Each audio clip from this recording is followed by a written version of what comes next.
Morning Chhattisgarh. तो बहनों भाइयों, हर बार की तरह इस बार भी मैं एक ऐसा शख्सियत को आपसे मिला रहा हूँ जो पेशे से शिक्षक है, जिन्होंने अपने जीवन का लगभग 35 साल बच्चों की सेवा में बिता दिए हैं। सिर्फ शिक्षक ही नहीं बल्कि प्राकृतिक चिकित्सा भी लोगों को करते हैं, जिनका नाम हम बहुत ही प्यार से लेंगे, डॉक्टर अनीता धानेश्वर। डॉक्टर अनीता धानेश्वर के क्षेत्र में इतने ही अग्रसर हो गए थे कि हमारे भारतवर्ष के राष्ट्रपति द्वारा इनको पुरस्कृत किया गया। और शिक्षा के साथ साथ बच्चों को सेवा करना उनकी एक लक्ष्य बन गया और उन्होंने अपने जीवन में संकल्प लिए कि किसी भी बच्चे को निरक्षर नहीं रहने देंगे। तो आइए एक छोटी सी मुलाकात है डॉक्टर अनीता धानेश्वर जी से। सबसे पहले तो मैडम जी आपको गुड मॉर्निंग। समय दर्शन की ओर से आपकी हार्दिक स्वागत किया जा रहा है। आपको भी मेरा सादर प्रणाम सर, और सभी लोगों को नमस्कार मेरा। मैं Anita Dhaneshwar Utd government school Hathkhoj में पदस्थ हूँ। अच्छा मैडम जी, आप तो शिक्षा के क्षेत्र में रहें, तो अभी वर्तमान में भी आप शिक्षा के क्षेत्र में हैं। लगभग कितने सालों से आप बच्चों के लिए काम कर रहे हैं? सर मुझे तो 41 साल 9 माह मैंने सर्विस किया है। 3/7/82 मेरा प्रथम नियुक्ति दिन है और इसी माह में मैं 30 अप्रैल को रिटायर होने वाली हूँ। सो मैंने 42 साल बच्चों के भी सर्विस दिया है। तो आप प्रधान पाठिका के रूप में चयनित थे, तो आपके अंडर में कितने शिक्षिकाएं थी? मेरे अंडर में सर 4 शिक्षक हैं अभी वर्तमान में, और मैं वहाँ प्रभारी हूँ, इंचार्ज के रूप में मैं सेवा दे रही हूँ। तो आपको ये जो शिक्षा की क्षेत्र है, इसको वास्तविक जीवन में क्या देखते हैं आप? सर इसको वास्तविक जीवन क्या, बचपन से ही सोच के रखी थी कि मैं शिक्षिका बनूंगी, और जब से मैंने पदभार ग्रहण किया शिक्षिका के रूप में, तब से मैंने बच्चों को काफ़ी सेवा दी है और संस्कार साथ साथ में। और मैं CCRT ट्रेनिंग करके बच्चों को वेस्ट मटेरियल से कैसे उसे बेस्ट बनाना ये भी सिखाती हूँ। स्काउट गाइड में भी हूँ, सो मैंने स्काउट गाइड का भी पद संभाला है। और बच्चों को संस्कृत विषय में लेती हूँ, सो संस्कृत में पढ़ाती हूँ। अच्छा, इन 33 सालों में तो आपको एक आदत सी बन गई बच्चों के साथ रहना, उनकी चहचहाट कानों में गूंजना। हाँ तो सर, जब आप यहाँ से निर्विक्त हो जाएंगे तब आप कैसे अपने दिन बिताएंगे? मुझे तो अभी से ही अफसोस हो रहा है सर कि मैं बच्चों के बीच से निकल रही हूँ और बच्चों के साथ रहने की बहुत आदत हो गई। मुझे घर में अच्छा नहीं लगता, तो मैं चाहती हूँ सर कि मैं रिटायरमेंट के बाद भी कुछ करना चाहूँगी। और यदि बच्चे संस्कृत मुझसे पढ़ना चाहें, या 8वीं तक मैं पढ़ाती हूँ, गणित और इंग्लिश छोड़ के मैं कोई भी सब्जेक्ट पढ़ा सकती हूँ, सो निःशुल्क मैं सेवा देना चाहूँगी। और यदि किसी स्कूल में मेरी ज़रूरत हो तो मुझे वो बुलाए तो मैं जाना चाहूँगी और ये सेवा को लगातार करती रहना चाहूँगी। इसके अलावा सर मैं नेचुरोपैथी में भी हूँ, एक्यूप्रेशर हूँ, आयुर्वेदिक दवाइयों का थोड़ा ज्ञान रखती हूँ। सो मैं छोटा सा रिटायरमेंट के बाद एक नेचुरोपैथी सेंटर खोलना चाहूँगी एक सलाहकार के रूप में, और लोगों को सेवा देना चाहूँगी। जी मैडम, ये बताएं कि शहर की शिक्षा और गांव की शिक्षा, क्योंकि आप एक गांव के स्कूलों में पदस्थ हैं, दोनों में क्या अंतर आपको दिखती है? आपने बहुत अच्छा प्रश्न किया सर। मैं रामनगर मुक्तिधाम भिलाई में 23 साल सर्विस की हूँ, वो शहरी क्षेत्र में आता है। उसके बाद मैंने गांव में सिरसा कला में भी किया, वो भी दुर्ग क्षेत्र में ही आता था, किंतु एक गांव की तरह भी था। उसके बाद मैं सेक्टर 6 स्कूल भिलाई में भी मैंने सर्विस दिया है कम से कम 11 साल, और आज मैं जो हथखोज में हूँ, तो मुझे दोनों ही ग्रामीण का और शहरी क्षेत्र का अनुभव बहुत अच्छा है। लेकिन फर्क क्या है?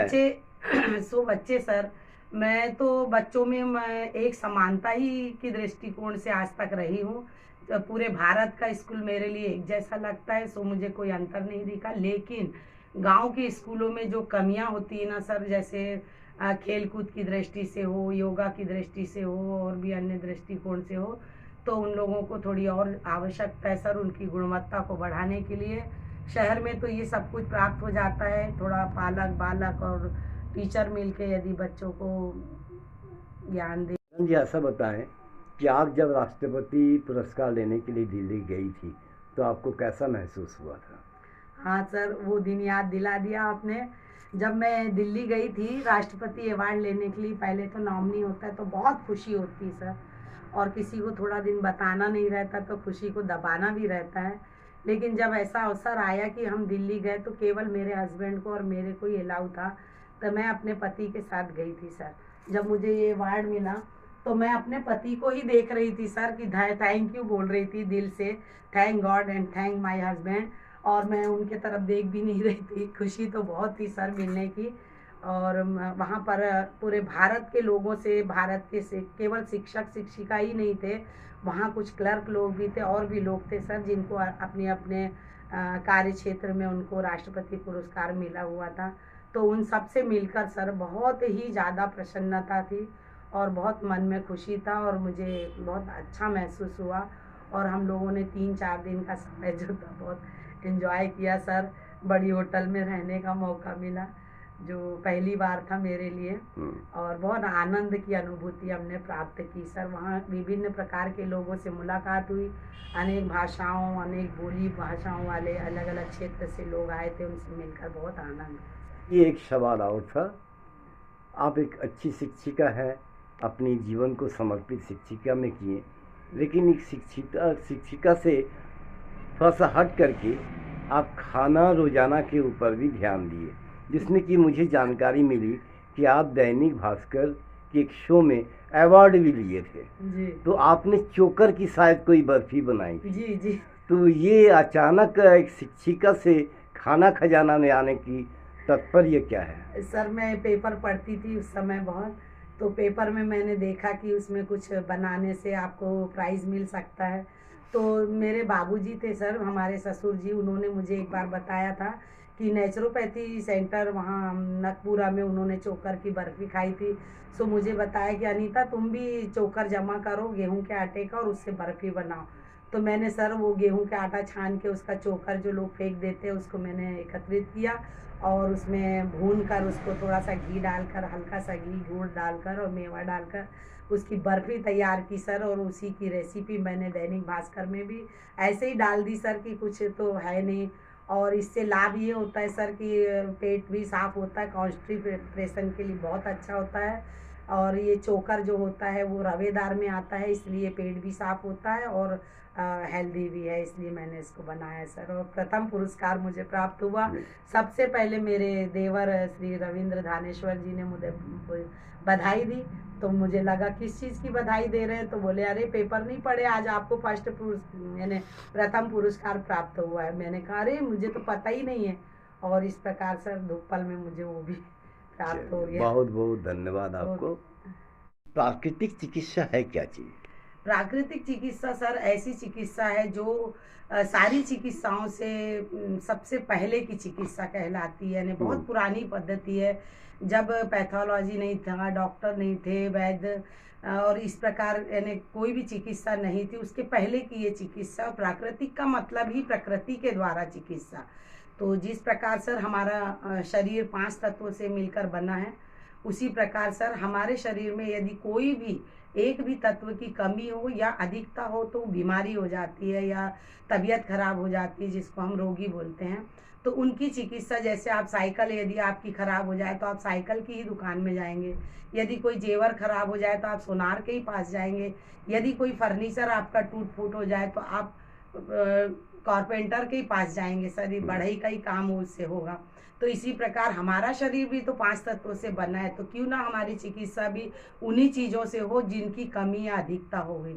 यदि अधिक हो गया तो उसे कम करना है बॉडी में, यदि कम है तो उसे बढ़ाना है, यही प्राकृतिक चिकित्सा कहलाती है।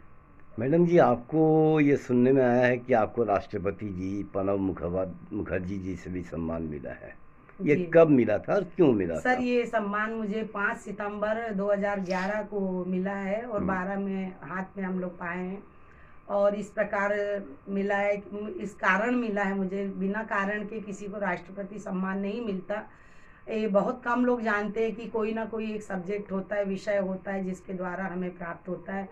तो मैंने सर जो बच्चे निरक्षर होते हैं, पढ़े लिखे नहीं, शाला त्यागी और अप्रवेशी बच्चे, हमारी भाषा में हम बोलेंगे शिक्षा क्षेत्र में, तो अप्रवेशी का मतलब जिसने कभी शाला में प्रवेश ही नहीं किया, उन बच्चों को, और जो शाला त्याग दिया किसी डर के माध्यम से या गरीबी के माध्यम से या कोई घर में छोटे भाई बहनों को देखभाल के कारण से, तो उन लोगों को सर मैं शाला की धारा से यानी कि स्कूल तक उनको पहुंचाने का कार्य मैंने किया।